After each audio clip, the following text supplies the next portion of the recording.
Selamat pagi anak-anak, berjumpa lagi dengan saya di channel Tunut Suswanto. Kali ini kita akan mempelajari mengenai reproduksi pada tumbuhan lumut dan tumbuhan paku. Bagi kalian yang belum pernah subscribe, ada baiknya kalian subscribe terlebih dahulu, bunyikan loncengnya dan tekan tombol like.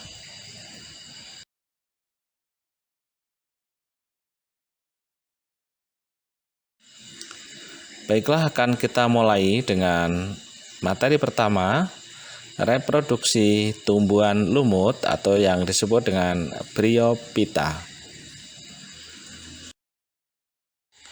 Ya, marilah kita perhatikan gambar berikut. Berikut adalah gambar Talophyta dan Cormophyta. Talophyta adalah tumbuhan yang belum memiliki batang dan daun sejati. Cormophyta adalah tumbuhan yang sudah memiliki batang dan daun sejati. Kalian lihat perbedaannya. Tumbuhan Talophyta, tumbuhan Cormophyta. Tumbuhan lumut merupakan kingdom Plantae yang paling sederhana, dan bisa dikatakan bahwa tumbuhan lumut adalah merupakan bentuk peralihan antara Talophyta dan Cormophyta.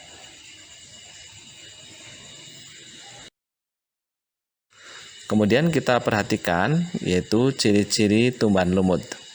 Kalian perhatikan dulu gambar lumut berikut, yaitu lumut daun, lumut hati, dan lumut tanduk. Kemudian perhatikan pula mengenai struktur tumbuhan lumut. Ya, dari gambar tersebut kita dapat pelajari bahwa ciri-ciri tumbuhan lumut adalah lumut tidak memiliki berkas pembuluh. Tubuhnya terdiri dari batang semu, daun semu, dan akar semu yang berupa rhizoid. Rhizoid berfungsi untuk melekatkan diri pada substrat yang menyerap air dan mineral. Lumut ada yang bersifat homotalus, yaitu membentuk archegonium dan antheridium, dan ada yang bersifat heterotalus, yaitu membentuk archegonium saja atau antheridium saja. Baiklah anak-anak, marilah kita pelajari mengenai daur hidup tanaman lumut. Dalam hal ini adalah lumut homotalus. Lumut mengalami metagenesis atau pergiliran keturunan, yaitu antara fase gametofit atau penghasil gamet dan fase sporofit atau penghasil spora. Kalian perlu perhatikan bahwa tumbuhan lumut yang biasa kita lihat adalah pada fase gametofit. Anak-anak, marilah kita perhatikan skema daur hidup lumut homotalus. Spora lumut yang jatuh pada tempat yang lembab akan tumbuh menjadi protonema yang bersifat haploid atau N. Protonema yang jatuh tersebut dalam kehidupan sehari-hari merupakan tumbuhan lumut muda yang akan berkembang menjadi tumbuhan lumut dewasa atau gametofit. Gametofit akan menghasilkan organ seksual yaitu archegonium dan antheridium. Archegonium akan menghasilkan sel telur dan antheridium akan menghasilkan spermatozoid. Spermatozoid kemudian akan bergerak membuahi sel telur sehingga terbentuk zigot yang bersifat diploid 2N. Zigot akan tumbuh menjadi sporofit yang bersifat diploid atau 2N. Kemudian sporofit akan menghasilkan sporangium. Sporangium yang terbentuk yang bersifat 2N atau diploid akan menghasilkan spora yang bersifat haploid. Dari situ siklus akan berulang kembali.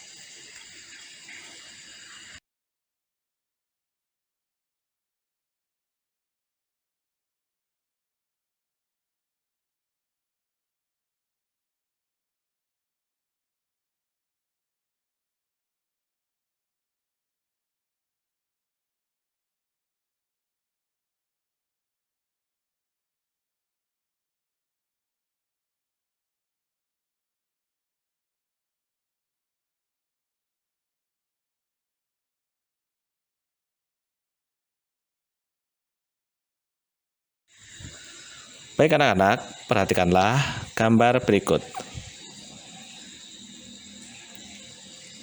Gambar berikut menunjukkan bahwa tanaman lumut dapat melakukan reproduksi aseksual dan dapat melakukan reproduksi seksual.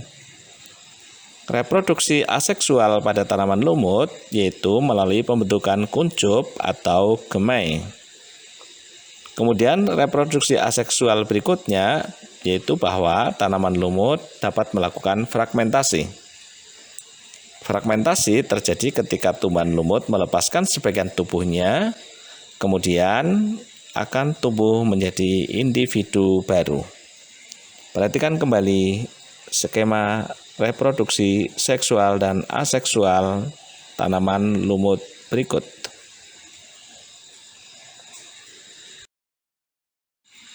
Ya, setelah mempelajari reproduksi pada tanaman lumut, marilah kita melanjutkan kepada reproduksi tanaman paku atau Pteridophyta. Baiklah anak-anak, marilah kita kenal ciri-ciri tumbuhan paku. Perhatikanlah gambar tersebut. Ada stolon, ada daun paku, ada antheridium, ada archegonium. Baik, kita bahas mengenai ciri-ciri tanaman paku. Tumbuhan paku terdiri atas akar, batang, dan daun sejati dengan berkas pembuluh silim dan floem. Tumbuhan paku memiliki beberapa tipe daun, yakni ada yang kecil-kecil seperti sisik, dalam hal ini dinamakan mikrofil.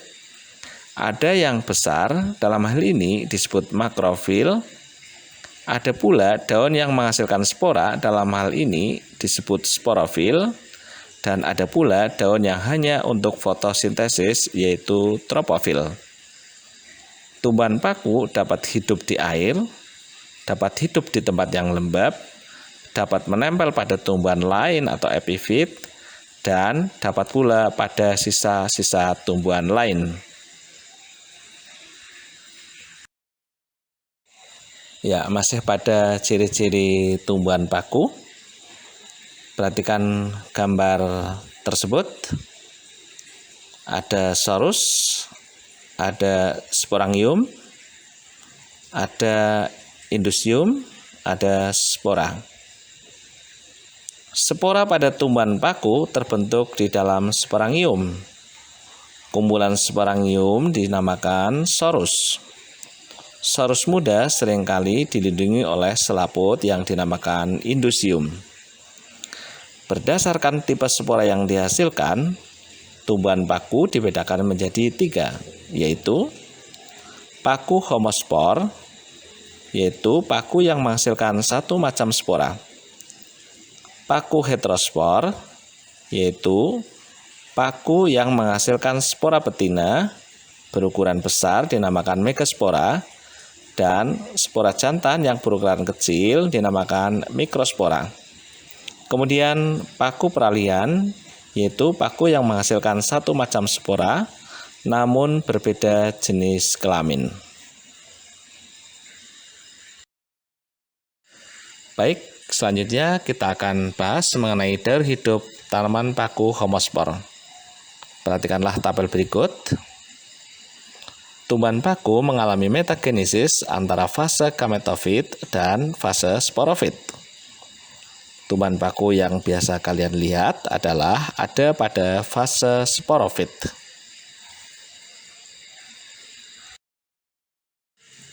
Ya, mari kita lanjutkan pembahasan kita mengenai daur hidup tanaman paku. Kalian perhatikan skema metagenesis tanaman paku. Ya, dari skema metagenesis tanaman paku tersebut dapat kita sampaikan hal-hal sebagai berikut. Kalian perhatikan metagenesis tanaman paku urut-urutannya. Spora sel tunggal bergerminasi membentuk organ multiseluler yaitu protalus atau protalium. Protalus atau protalium akan menghasilkan dua jenis gamet yang berbeda, yakni archegonium dan antheridium.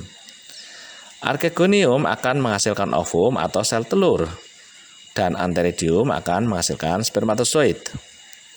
Ovum dan spermatozoid kemudian akan bertemu membentuk zigot yang bersifat diploid 2N. Zigot kemudian tumbuh dewasa menjadi tumbuhan paku. Tumbuhan paku yang dewasa membentuk sporangium yang bersifat diploid 2N. Sporangium kemudian akan menghasilkan spora secara meiosis, sehingga dihasilkan spora yang bersifat haploid N. Kemudian siklus akan berulang kembali. Ya, kalian perhatikan gambar daur hidup tanaman paku berikut. Pada gambar daur hidup tanaman paku tersebut terlihat adanya fase gametofit dan fase sporofit. Pada tanaman paku, fase gametofit bersifat haploid N, sedangkan pada fase sporofit bersifat diploid 2N. Terlihat spora sel tunggal bergerminasi membentuk organ multiseluler yaitu protalus atau protalium. Dapat kita simak bahwa protalus atau protalium akan menghasilkan dua jenis gamet yang berbeda yaitu archegonium dan antheridium. Kalian perhatikan, archegonium akan menghasilkan ovum atau sel telur dan antheridium akan menghasilkan spermatozoid. Kemudian terjadi fertilisasi, ovum dan spermatozoid membentuk zigot. Zigot kemudian akan tumbuh menjadi tanaman paku muda. Tanaman paku muda akan tumbuh menjadi tanaman paku dewasa. Kemudian tanaman paku dewasa ada sebagian daun yang bersifat fertil. Kemudian daun tersebut akan membentuk sporangium. Sporangium akan menghasilkan spora. Spora membelah secara meiosis sehingga dihasilkan spora yang bersifat haploid atau N. Kalian perhatikan, kalian semak. Siklus kemudian lanjut dan berulang kembali. Anak-anak semua, perlu kita ketahui bahwa tanaman paku juga dapat melakukan reproduksi secara aseksual, yaitu dengan cara rizoma. Rizoma dapat tumbuh ke segala arah dan membentuk koloni tumbuhan paku yang baru.